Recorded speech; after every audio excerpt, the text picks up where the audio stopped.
नमस्ते दोस्तों, स्वागत है आपका हमारे YouTube चैनल पर। कैसे हैं आप सब? उम्मीद करते होंगे बहुत बेहतर है। हम आपके लिए लेके आए हैं एक नई कहानी। प्रेमी की है प्रयास, मोहब्बत पाने की आस। वीडियो आपको पसंद आए तो लाइक कीजिए, ना पसंद आए डिसलाइक कीजिए, पर दोनों ही स्थितियों में चैनल को सब्सक्राइब कीजिए और कमेंट सेक्शन में ज़रूर लिखिए कहानी आपको कैसी लगी। तो आइए अब चलते हैं अपने कहानी की तरफ। गुड्डू और सुप्रिया। गुड्डू है उत्तर प्रदेश का और सुप्रिया है बिहार की। दोस्तों, गुड्डू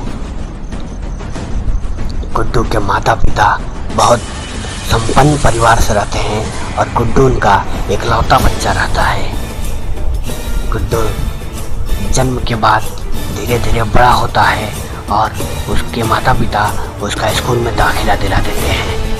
और दोस्तों, गुड्डू पढ़ने लिखने में कम और खेलने कूदने में ज़्यादा ध्यान केंद्रित करता है।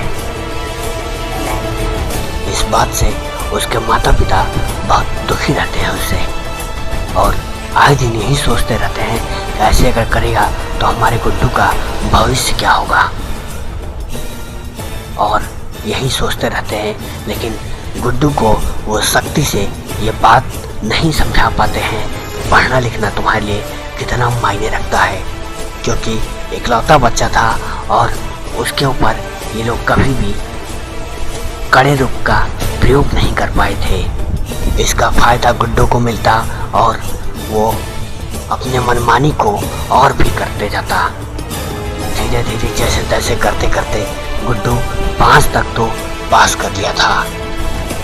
एक शाम में ऐसे ही गुड्डू खेल रहा था, तभी उधर से एक दीपक नाम का लड़का दौड़ते हुए आता है। गुड्डू उसे देखता है, ये लड़का दौड़ रहा है और इसके पास कोई मुसीबत है।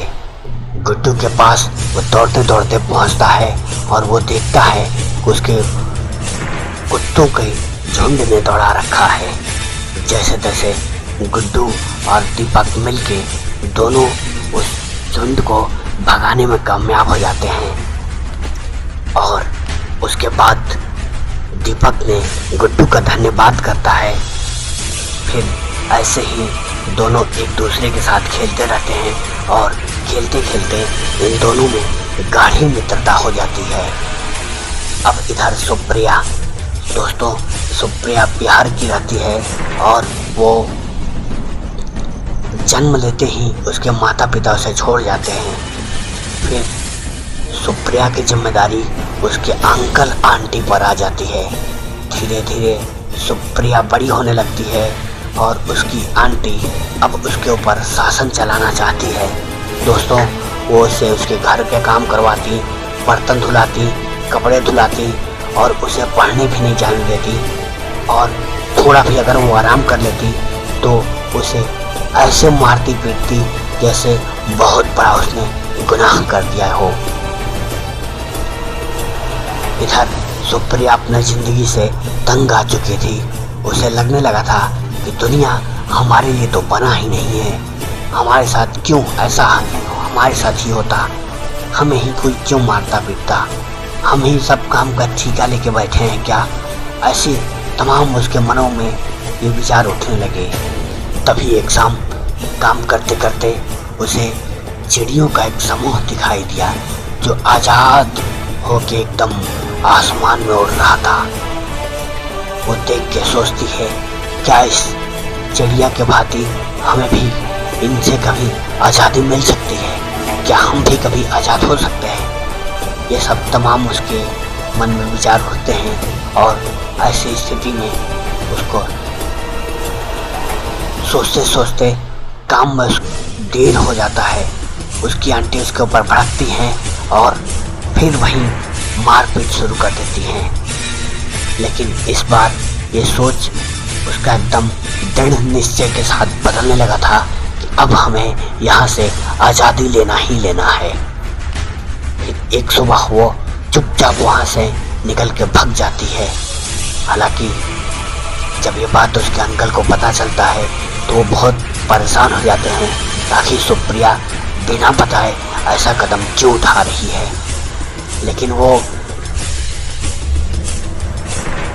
उसके अंकल के दिमाग पर हुकूमत उसका हो गया था और बहुत आसानी से समझा लेती है ठीक ही तो है, चली गई तो हम जिम्मेदारियों से बच सकते हैं और समाज में कह देंगे किसी लड़के के साथ भाग गई। अब इधर वो भी इस बात को मान लेते हैं। दोस्तों, यहाँ सुप्रिया भागते हुए किसी भी तरह एक ट्रेन पर चढ़ जाती है और वो उत्तर प्रदेश में आके रुक जाती है। वहाँ उतरने के बाद बहुत जोरों से उसको भूख लगती है पर कुछ खाने को नहीं मिलता है। ऐसे ही घूमते भटकते उसको एक बागीचा दिखाई देता है जहाँ वो फलों को तोड़ के अपने पेट को भर लेती है और फिर वापस स्टेशन पर आ जाती है। आने के बाद वहीं स्टेशन पर आराम करने लगती है। धीरे धीरे ऐसे ही बीतते बीतते शाम हो जाता है और एक बार फिर उसे भूख लगता है। फिर वो जाती है उसी बागीचे से फिर से फल तोड़ के खा लेती है। अब दोस्तों, हालांकि अब उसको अपने सोने का भी व्यवस्था करना उतनी ही आवश्यकता थी जितना भूख का। फिर कुछ देर और तैरते तैरते चलते चलते एक शमशान घाट देखती है, वहाँ वो सुरक्षित चली जाती है। दोस्तों, आप जानते ही हैं आजकल के समय में लड़कियों के साथ कैसे कैसे मामले आ रहे हैं, रेप, हत्या, ये सब चीज़ आम चीज़ हो गई है। तो ऐसे में एक खाली लड़की को असहाय अवस्था में देख के कोई भी कुछ भी कर सकता, आप जानते ही हैं। वहाँ जाके वो ज़मीन पर ही लेट के आराम करने लगती है। सुबह होता है, फिर वो उठती, खाने की कुछ व्यवस्था करती और रहने का भी इंतज़ाम करती। लेकिन एक दिन गुड्डू के माता पिता घूमते हुए जाते हैं और उसे वो लड़की दिख जाती है। वो उसकी व्यथाओं को समझते हुए, उसके दुख को देखते हुए अपने घर पे लाते हैं और उसकी अच्छी शिक्षा की व्यवस्था कराते हैं और रहने का इंतज़ाम भी। वो अपने फैमिली के सदस्य की तरह उसको अपने पास रख के उसका ख्याल रखने लगते हैं। इधर गुड्डू 12 पास कर चुका होता है और डीयू जाने के लिए व्यवस्था करने के लिए कहता है। डीयू का एंट्रेंस निकालता है और वो दिल्ली जाने के लिए तैयारी करता है। वो और दीपक दोनों ही दिल्ली चले जाते हैं। दिल्ली में इन लोग का डीयू में एडमिशन होता है और दोनों एक रूम लेके रहने लगते हैं। दोस्तों, खाना बनाने के लिए नौकरानी रहती है। ये लोग सुबह जाते और शाम को पढ़ के अपने रूम पर आते, फिर कुछ देर तक नाश्ता पानी करके फिर मस्ती के लिए बाहर निकल जाते। ऐसे देखते देखते 6 महीना बीत चुका था। फिर ऐसे ही गुड्डू को एक पूजा नाम की लड़की से दोस्ती हो जाता है। दोस्तों, होते होते चलते चलते बीए फर्स्ट ये लोग पास कर लेते हैं और बीए सेकेंड ईयर में आ जाते हैं। और पूजा उसके साथ उसका इस्तेमाल करती, उससे पैसे लेती, उसको उसके साथ घूमती, उसका हर जगह जहाँ भी मौका पा सकती थी इस्तेमाल करती। ये चीज़ उसके दोस्त दीपक को समझ में आ गया। उसे समझाने की कोशिश किया लेकिन वो बात नहीं माना, उसकी बातों को इग्नोर कर दिया था। उसकी प्यार में वो इस कदर खोया जैसे मानो कि वो जो ही कर रहा है सब ठीक ही कर रहा है। धीरे धीरे बीए थर्ड ईयर भी ये लोग पास कर गए और एक दिन पूजा का गुड्डू के पास फ़ोन आया, क्यों ना हम लोग कहीं टूर पर घूमने चलें। गुड्डू इधर अपने माता पिता को मना लिया और दीपक को भी बोला, दीपक चलना भाई, कहीं टूर चलते हैं। दीपक भी उस समय फ्री था तो सोचा ठीक है कुछ दिन तक हो आते हैं। फिर ये लोग कश्मीर जाने का इरादा बनाते हैं और एक शाम ट्रेन पकड़ने जाते हैं। जल्दी जल्दी में ट्रेन खुलने वाली रहती है। और ऐसे में पूजा और दीपक ट्रेन पर चढ़ जाते हैं। गुड्डू का चढ़ते वक्त पैर फिसल जाता है और वो गिर जाता है। उसके पैर एक तरह से कट जाते हैं और जैसे तैसे ट्रेन कुछ आगे चली जाती है। पर चैन पुलिंग करके वो दोनों उतर के देखते हैं तो गुड्डू बचा हुआ रहता है, लेकिन उसके पैर अब नहीं रहे। ऐसी स्थिति में दोनों उठा के उसे हॉस्पिटल में भर्ती कराते हैं। जान तो उसकी बच जाती है, लेकिन पैर अब वो खो चुका है। फिर वो जैसे तैसे घर आता है और कुछ ठीक होने के बाद वो पूजा को फ़ोन करता है तो पूजा उसके फ़ोन को नहीं उठाती है।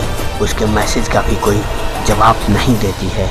एक दिन बहुत व्याकुल हो जाता है तो जैसे तैसे दीपक के सहारे उससे वो मिलने जाता है, लेकिन वहाँ पूजा किसी और लड़के के साथ व्यस्त रहती है। उसे देखते ही वो उस लड़के से बोलती है, ठीक है अब हम तुमसे कुछ देर बाद मिलते हैं। और उसे वो जाके कहती है कि बस गुड्डू यहीं तक था हमारा तुम्हारा साथ, हम तुम्हारे दिव्यांगता को नहीं झेल सकते हैं। और इस बात से गुड्डू को बहुत आहत होता है और अंदर ही अंदर वो टूट जाता है। दोस्तों, दीपक उसे जैसे तैसे घर लाता है और दोनों को ये समझ में नहीं आता है कैसे ये सब हो गया अचानक से। जो मसला हुआ उस पर हमारा तो कोई बस नहीं, लेकिन इसकी सज़ा मैं क्यों पा रहा हूँ। लेकिन बहरहाल दोनों के पास कोई जवाब नहीं होता है और ऐसी स्थिति में दोनों मझधार में फंसे रहते हैं। सोचते हैं क्या करें इससे निजात पाने के लिए, लेकिन कोई रास्ता नहीं निकल पाता है। गुड्डू के माता पिता उसे वो घर बुला लेते हैं, कहते हैं आ जाओ, हमारी जो बिजनेस पड़ी है आगे उसे तुम संभालो, वैसे भी तुम्हारा ही तो सब कुछ है, हमारे बाद कौन इसका देखभाल करने के लिए है। और वो बात मान के घर आ जाता है। फिर उसे बिजनेस की अच्छी खासी समझ हो जाती है। लेकिन दोस्तों, ये उस पूजा के इस व्यवहार से वो बहुत ही अंदर अंदर टूटा रहता है। अकेले में रोता, तकलीफ होता, उदास रहता। इसके बात को इसके माता पिता समझ चुके थे और इसके लिए बहुत ही उदास रहने लगे थे। ऐसे करते करते वक्त बीता, साल, 2 साल, 3 साल, और एक दिन फाइनल डिसीजन लेते उसके माता पिता और एक बार सुप्रिया को बुलाते और कहते, बेटा हमारे जीवन में हमारे गुड्डू के अलावा कोई नहीं है।